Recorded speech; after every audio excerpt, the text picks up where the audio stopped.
Good afternoon. It's Dorothea from Through an Orthodox Christian Lens. It is March 27th, 2025. I'm sharing a few videos with you. There's many stories going on right now, but I'm centering right now on the Signal chat scandal and the attack, the U.S. attack on the Houthis, and lack of empathy.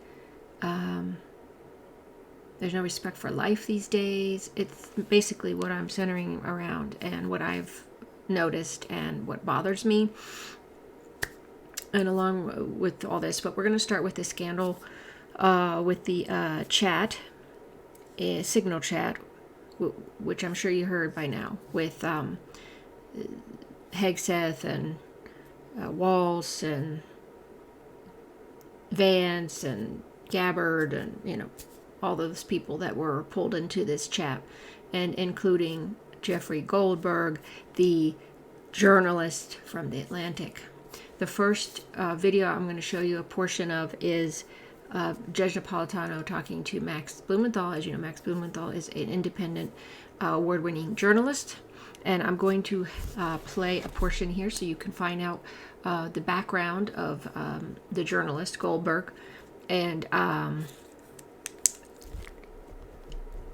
he's going to explain a background on that. And then we'll go from there. Okay. Let's try this now.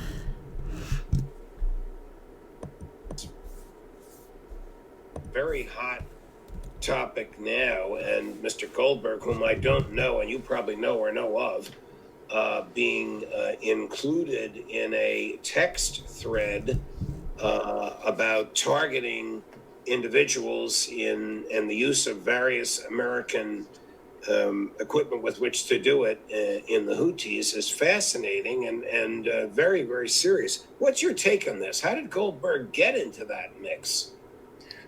Well, by Jeffrey Goldberg's own admission, he received a signal message from Mike Waltz, the National Security Council director, 2 days before he was apparently mistakenly brought into the 19-member Bomb Yemen signal chat of Trump national security principals and top Trump advisors. Why was Mike Waltz reaching out to Jeffrey Goldberg?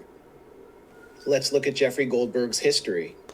This is someone who, as a young man, was a follower of Meir Kahane and made aliyah to Israel and became a prison guard at the Ketziot concentration camp, guarding Palestinians during the First Intifada, wrote a book about it, sort of reformed himself, but remained a key bigwig within the Zionist world and became one of the Beltway media's top access journalists partially as a result of that.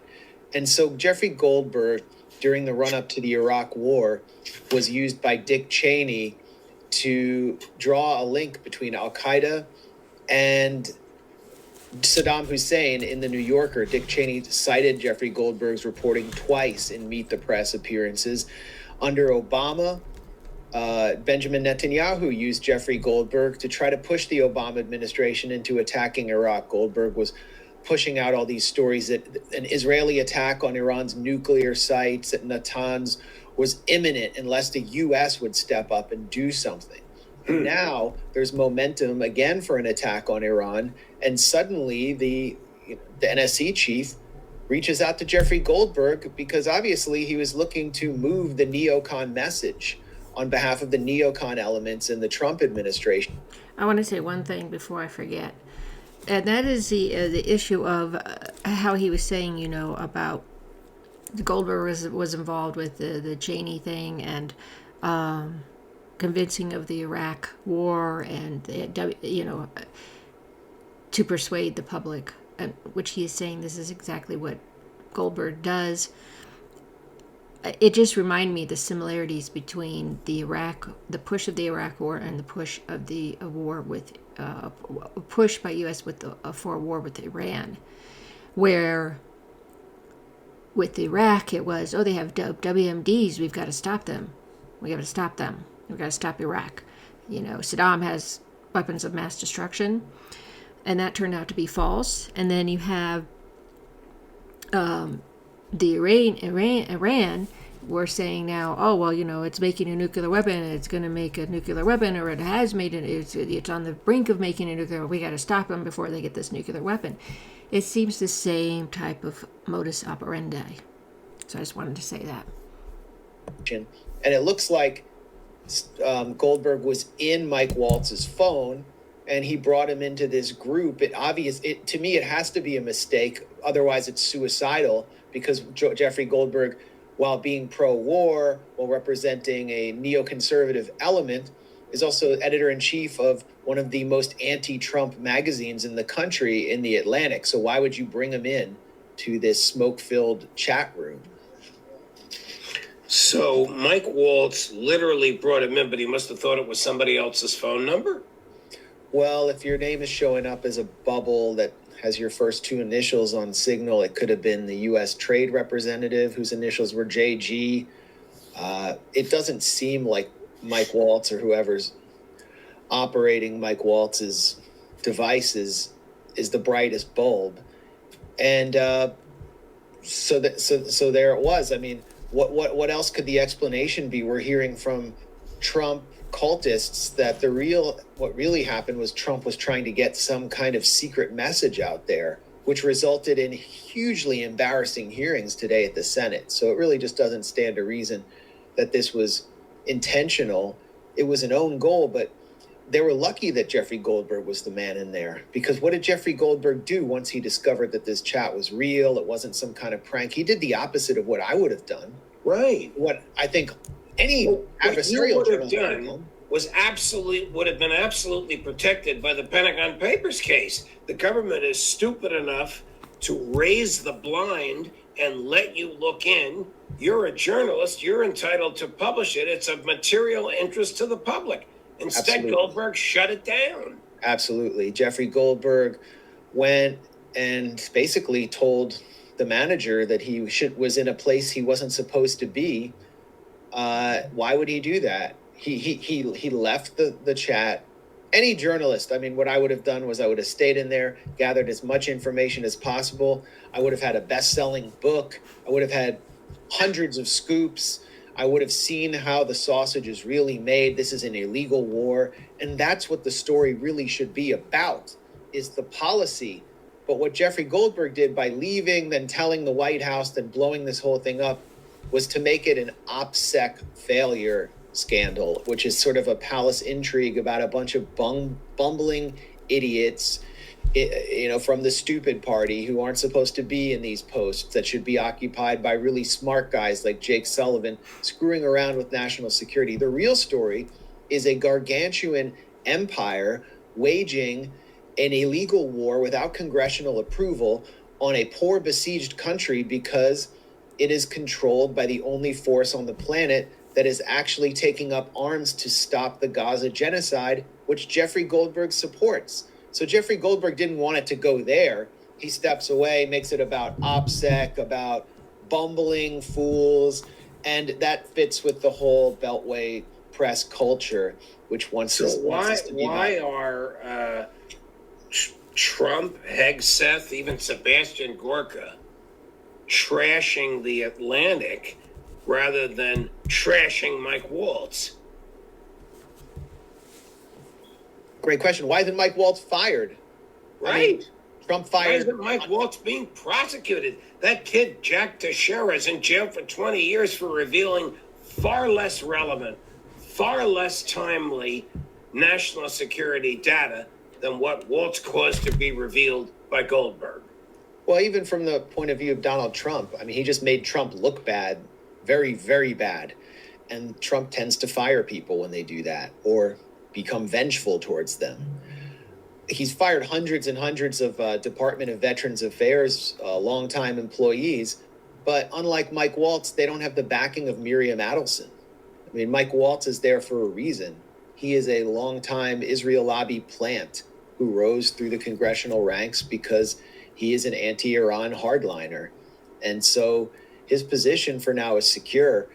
And if I were even Pete Hegseth or any of these other not very cultivated Trump principles, I would still be very wary of dealing with Mike Waltz ever again.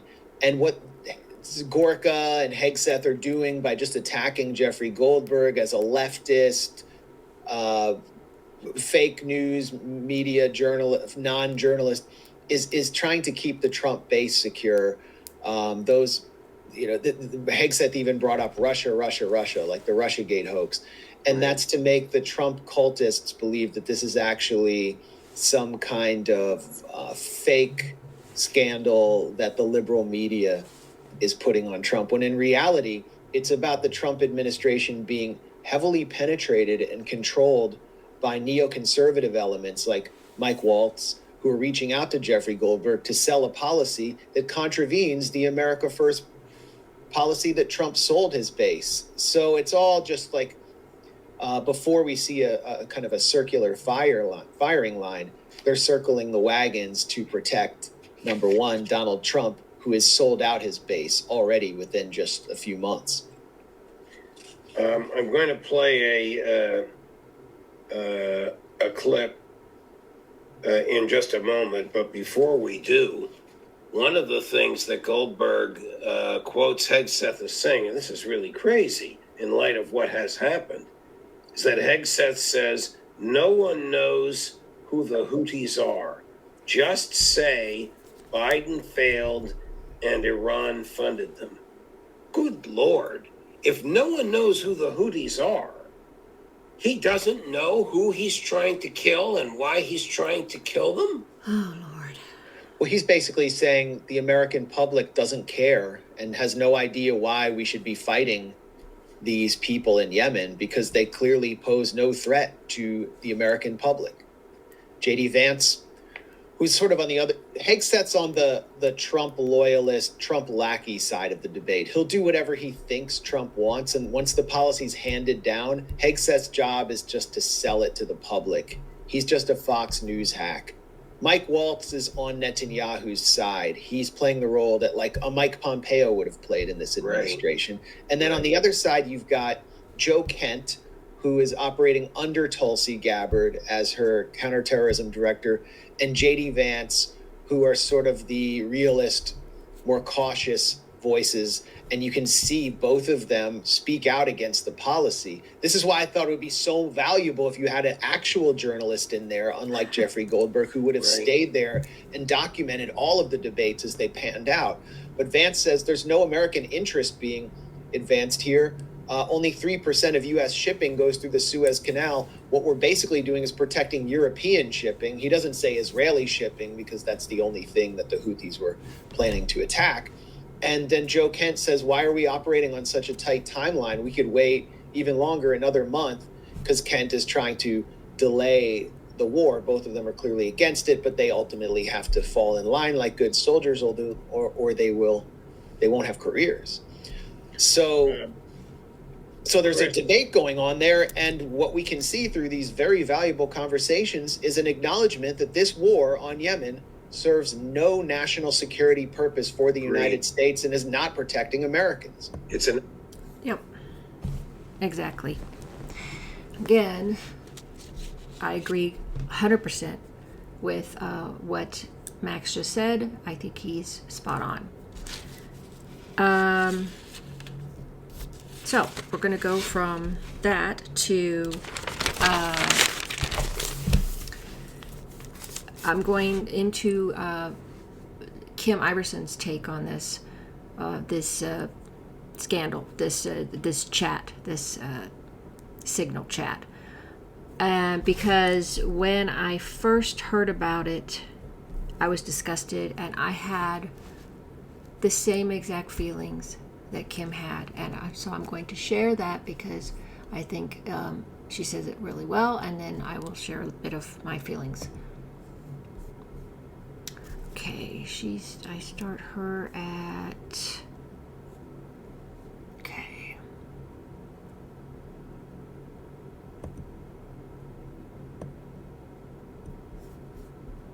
It's classified. So they ended up, of course, luckily, or unluckily, however you want to, nobody saw this except for the journalists, and the journalists obviously didn't do any warnings to the Houthis or anything.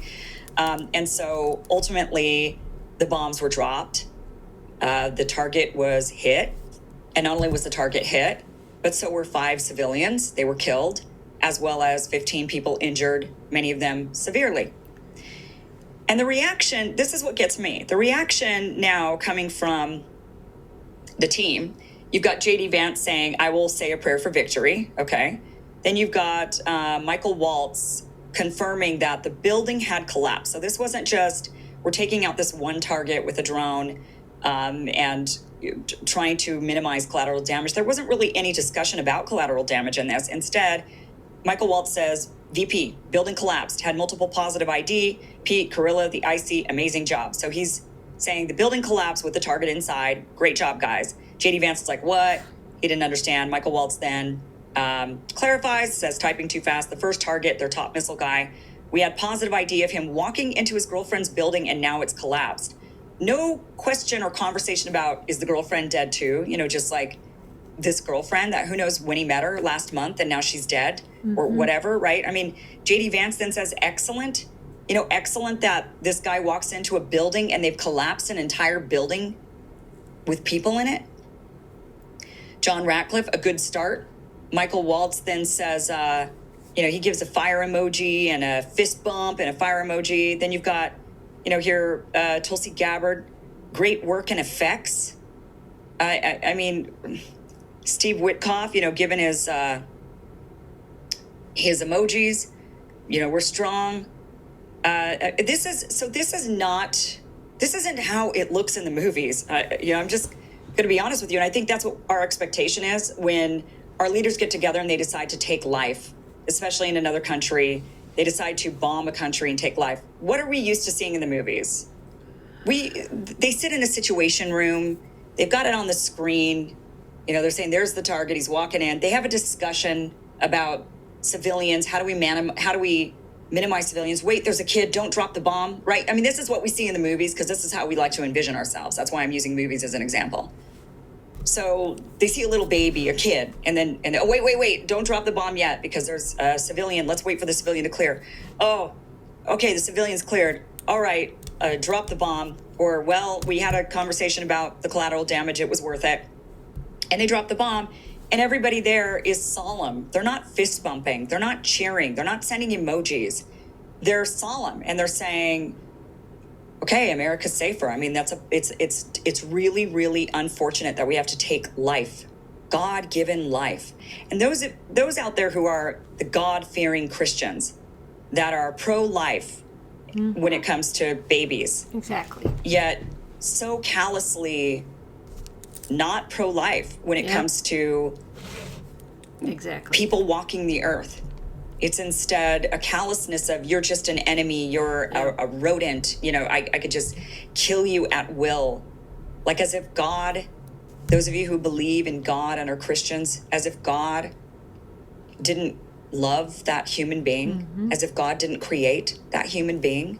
Well said. I mean, that's the depravity in this, in the reaction, in the lack of empathy, in the lack of, you should be solemn. You've just killed somebody. You just murdered people. You literally murdered people.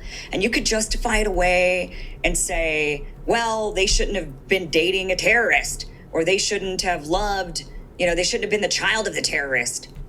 I mean, you could excuse it away all you want, but this is depraved. To fist bump, to plan these over text messages. This isn't how we, the American people, envision this. So whether you think what they did was right or wrong, whether you think the target was right or wrong, is this the way you envisioned it happening? Because I certainly didn't. Not even when it's absolutely justified, absolutely we must do it. This is not the way I expect my leaders to behave. I expect them to sit in a situation room. I expect them to watch. I expect them to come as close as they can to looking the person they're going to kill in the eyes. This is the problem with droning and bombs, this type of warfare, is you no longer have to face your enemy and it's a fighting chance. Instead, you're just dropping bombs and offing them from just like a video game. Exactly. and fist bumping like it's a video game. Again, she's speaking exactly how I feel. And this is so true. And she is right about the drone issue. I watched way back, I think it was like 2011 or something. It was a long time ago. A thing on drone operators and how guilty they felt in killing people because, the person who gets droned, there is no enemy on the other side of the field or the battlefield to shoot, or they shoot back at you. It's murder. Droning somebody is murder because that person doesn't even know, and they don't even know that what's going to happen to them. And sometimes people are unarmed. There's a lot of civilians that get killed in this. They have nothing to do with it. And she makes a good point. God doesn't love that person that you murdered. God, everybody's made in God's image. She's not even a Christian, but she understands it. And yet Christians who are so myopic on the Middle East think any bombing of Middle Easterners is a good thing because they're all terrorists. I can say that because I used to think that way. I used to think that every Arab out there in the Middle East was a terrorist. The Palestinians were terrorists, the Iranians are terrible terrorists, and Saudi Arabia, and everybody's a terrorist. So I know that mindset. And I got that mindset because I was gullible and believed everything that the news at that time told me. From 1999 to 2009, through Fox News. They spoke the truth. And all these Arabs are my enemy. They want to kill me. They want to chop my head off. And the ignorance and arrogance, this is what I'm so sick of, the ignorance and arrogance of our government officials that have no clue about the Middle East, about the countries there, their own customs, their own traditions, their own beliefs, the difference between Sunnis and Shia. I'm going to be reading books on this because I am finding that I'm interested in finding out more about this. Iran, the Persians, Iranians aren't even Arab, but everybody's an Arab there now. My son pointed out that actually the true Arabs are Saudi Arabians. That's where Arab came from. So, I'm going to start looking up, well, what are the other ones? The Turks aren't Arabs. They're a different ethnic group. So, the Egyptians are Egyptians. Are they really Arabs? So you see what I'm saying? There's a lot of difference going on here of who's who. And there's no respect for other people's cultures in the Middle East from our government officials and some of our people. So that was that issue that I totally agree with her, that they just blow up a whole building of civilians. What makes them any different than the Israelis blowing up this? They do the same thing. And I consider that terrorist activity because, and it's the whole, the Israelis have the Hannibal directive or whatever, so they can go out and you only need, you target the one Hamas guy and then you get 100 Palestinians that dead and injured. And oh, that's fine, we got the guy. Well, that's what we're kind of doing here. The whole apartment buildings collapses for one man that we're supposedly tracing, and never mind the 5 other individuals in there that had nothing to do with any of this. They're innocent. There's a real lack of life, respect for life. Humanity is not there. I'm just saying this is not good. As far as why the scandal happened, why did Waltz have Goldberg's number in his phone? Apparently, in an interview with Laura Ingraham, he's, oh no, I was put in there. Somebody put it in there for him, his assistant or something. I don't know. I mean, nothing is clear on this. What is clear is incompetence and arrogance and ignorance by Hegseth, especially, and then Waltz should have known better. And so either somebody hacked into that and put Goldberg in there and leaked on purpose, or they just did this and had no clue, and because they're green when it comes to all this thing, you know, especially Hegseth. We don't know all the answers at this time, so I'm not going to give you any.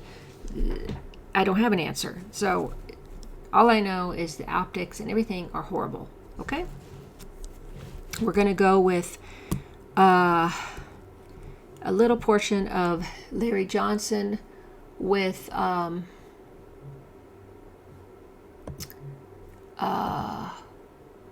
was that? Let's see, where is that? Over here. Okay, so we're going to listen to just a little bit of what Larry Johnson says regarding Witkoff's interview that he had with Tucker Carlson, where he's explaining about how he talks with Hamas and all this. But there's this one portion I want you to hear. Does he have the ability It's Witkoff. to perceive the gravity of the slaughter in Gaza? Because the number, according to the Gazan Health Ministry over the weekend, surpassed 50,000. Now, that's 50,000 dead bodies. There's probably a lot more people dead because they haven't found the bodies yet. The number doesn't seem to phase anymore, Larry. It certainly doesn't phase the Israelis. It certainly doesn't phase the IDF. I wonder if it phases him, or he's just part of the Zionist mentality, as you said, the Zionist fable that surrounds Trump to a person, including Tulsi Gabbard, regrettably. And all they want to do is Netanyahu's bidding. It makes me wonder how a person like that can even be a negotiator. I mean, he is as one-sided as Tony Blinken. But he's alluded to the fact that the loss of his son is from suicide, and I think 2011, his son named Andrew died of an Oxycontin overdose, that really affected him. And you would think that somebody that has experienced that kind of loss would be capable of employing some empathy. But he has no empathy towards the Palestinians, no understanding. He has adopted completely the Israeli mythology that Hamas is some irredeemable terrorist organization that is just killing Jews because they hate Jews. No, that's not what's going on. Hamas is the national liberation movement. They're fighting much the same way that my ancestors fought to expel the Brits from from what was in the colonial America and became the United States. They're fighting to oust what they view as foreign occupiers. Well, Witkoff doesn't grasp that. He takes entirely the Zionist perspective in this and really seems incapable of having any kind of empathy towards what the Palestinians are experiencing. They need to disarm. That's his prescription. And that's the Trump administration's demand, that Hamas, quote, demilitarize. Yeah, give up your guns. Give up the only thing that's protecting you from being completely wiped out by Israel. Right. They're not going to do that. And he doesn't seem to capture or grasp that. Exactly. Again, good point, Larry. That's what I'm saying. If they drop their weapons, then Palestinians are pretty much dead. They're going to be either all killed or run out, ethnically cleansed, or it's a mixture of both.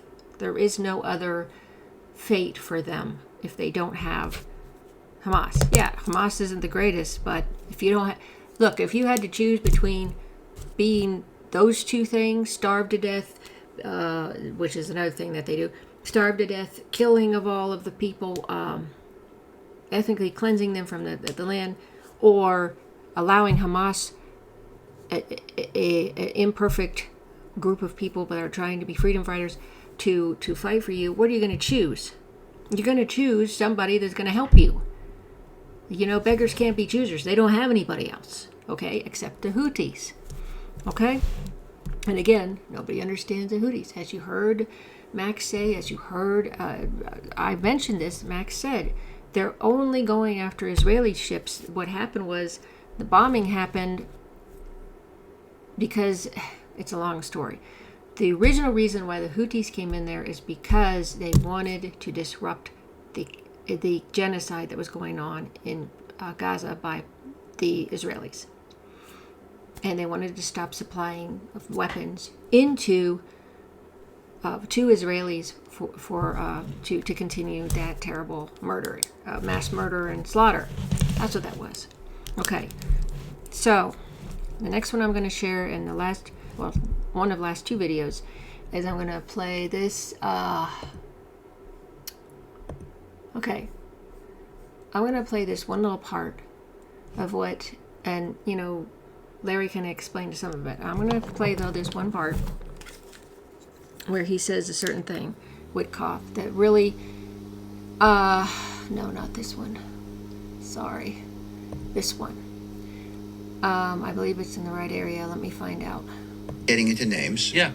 I've talked to multiple European leaders, and I've said to them, the more you encourage him not to be proactive at the peace table, the more you suggest that aid will continue without any conditions attached to it. No one says that we shouldn't aid Ukraine today or in the reconstruction later on, but it's got to come with certain conditions. If we're going to give a lot of money to Ukraine, we want to hear the business plan of how this is going to get resolved, because it's an unsustainable business plan if they don't have a plan for how it gets resolved.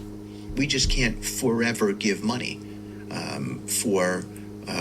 because they'll get ground down.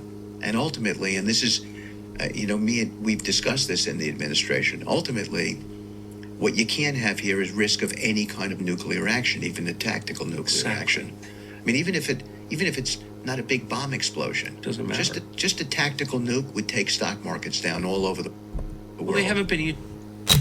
Okay, I don't know if you caught that, but his main concern, first thing he says is, well, we don't want nukes to happen because the stock market's going to go down. I'm sorry, but I got to hear that one more time. This in the administration. Ultimately, what you can't have here is risk of any kind of nuclear action, even a tactical nuclear action. I mean, even if it's not a big bomb explosion, Doesn't matter. Just a tactical nuke would take stock markets down all over the world. Well, they haven't been used. This is what I'm talking about. There's no thought about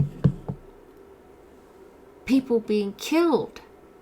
Hundreds of thousands, millions from nuclear attacks. And probably the end of civilization, but no, we're going to worry about a freaking stock market?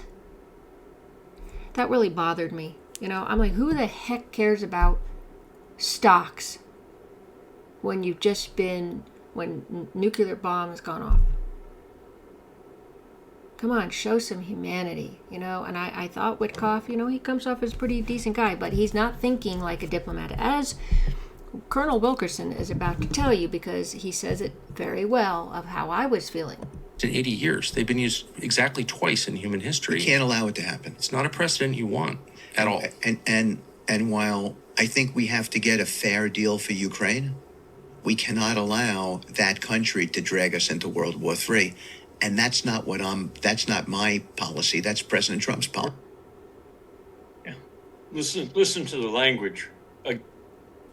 This in the administration. Ultimately, what you can't have here is risk of any kind. In human history. We can't allow it to happen. It's not a precedent you want at all. And while I think we have to get a fair deal for Ukraine, we cannot allow that country to drag us into World War III. And that's not my policy. That's President Trump's policy. Yeah. Listen to the language. Again, I like his manner. I like his calmness. He actually speaks in complete sentences. He speaks good English, but he's a businessman. Mm-hmm. He's a businessman, and everything he conceives is businesslike. That's not necessarily bad for a government official, but it is weakness in diplomacy, because business looks for profit. Business looks at things in a very different way than a diplomat looks at things. Powell and I used to talk about this a lot because there was a great pressure on the George W. Bush administration to be more businesslike, typical Republicans. A diplomat is looking at the entire scene that he's surveying and he's trying to conduct diplomacy in as a place where profit has no writ. Exactly. You may lose majorly in terms of business. Listen to what he says. What's the reaction to a nuclear weapon? The stock markets would plunge. My God, man, hundreds of thousands of people would probably die. Exactly. If not the human race, if it went strategic.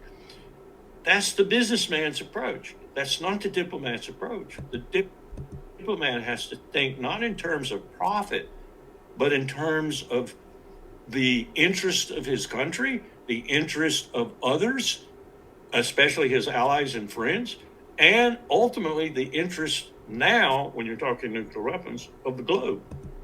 Exactly. So, as you see, Colonel Wilkerson shared my thoughts, because that was my first thought when I heard that. I couldn't believe he said that. Oh, the stock market. Who the heck cares about a stock market when you're talking about a nuclear bomb? Okay? Last thing I'm going to share with you is, look, this whole thing is predicated on, I know Judge Napolitano asked a lot of his guests. Okay, so Colonel McGregor, Larry Johnson, and Colonel Wilkerson, those three I recall him asking. 2 out of the 3. So Larry Johnson and McGregor agreed. When he said, well, they said, but they didn't know they were speaking the same because he does this separately. He asked them if we were going to war with Iran. The U.S. was going to go. And both Colonel McGregor and Larry Johnson said yes. Colonel Wilkerson here said, no, he doesn't think so. He has a more optimistic. Well, if you go by the prophecies, we all know that we are going to the war is going to happen. And let me just tell you what this 2-minute video from Metropolitan Neophytus. This video is from 2019, mind you. Now, he's already talking about this. He's been talking about this throughout the past 5-6 years because it was getting closer. Okay, so here's what he says right here. All right. I'm going to unmute it, but I'm not going to have it very loud because it's all in Greek anyway. Because you see right here, what worries me, Mr. Mayor, is Israel's desire to bomb Iran's nuclear program. This is 2019, a talk he did, I'm not sure, I think it's still in Cyprus.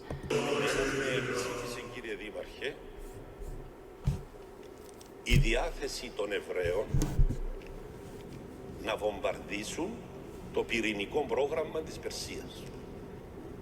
Αυτό μας το έλεγε ένας ασκητής που ήταν στην Κρήτη, άγνωστος στους πολλούς, ο γέροντας Θεόδωρος, ο Αγιοφαραγγίτης, Αγιοφάραγκον, στα στερούσια όρη της Κρήτης.